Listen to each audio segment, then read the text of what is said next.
Hi, this is Alex from phpacademy.org and this is a PHP video tutorial for the new Boston. Now in this video I'm simply going to talk to you about what PHP is, why you should use it, and a little bit of information about what websites do use it. So the first thing about PHP is what it stands for. PHP stands for Hypertext Preprocessor. In fact, the first P is P, so it's PHP Hypertext Preprocessor. That's what it stands for.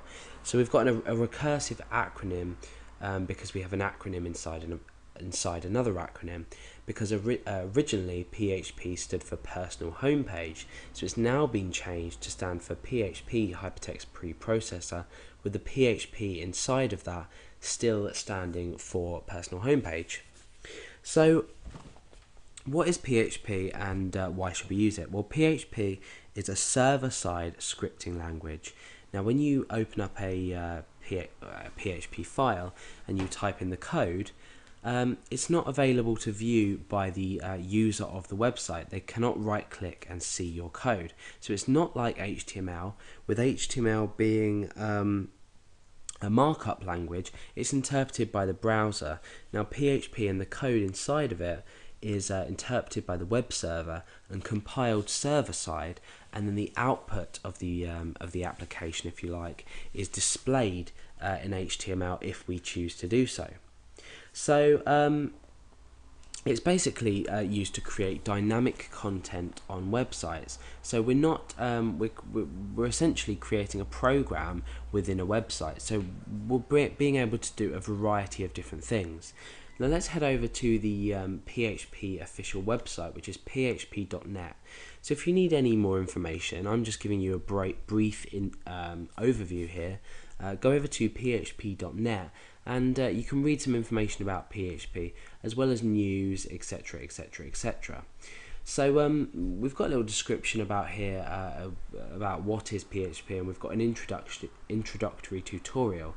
Now the great thing about PHP is while you're developing, it has a really extensive documentation to it, and this is called the manual. So we've got a link here to the manual, and basically we've got an online manual for lots of different languages, and you can also download the documentation as well. And what the manual will do is we can search in here for, say, function list. For example, we might search for fopen in the functions list, and we see now it returns some information about our function.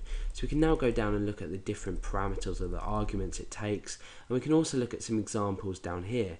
So it's a really extensive list, you can see, of user submitted examples as well. So you can get a really great feel of different functions, not just functions but everything inside PHP from this PHP manual. So what kind of websites use PHP and why do they use it? Well, Facebook, for example, use PHP. What we're doing is with Facebook, it's a social networking website that's storing lots of data in a database. So what we can do with PHP is we can combine PHP with a database system, and we typically do this with MySQL. And certainly in the tutorials that I create, I use MySQL because MySQL is one of the wideliest used and powerful and fastest databases around. So MySQL is great to use with PHP for storing data. So Facebook is one of the social networking websites that takes advantage of PHP as a whole, as it's a really nice language to work with. A lot of the syntax and structure is similar to C, and it's actually interpreted by C server side as well. I think it's C or C, yeah, probably C.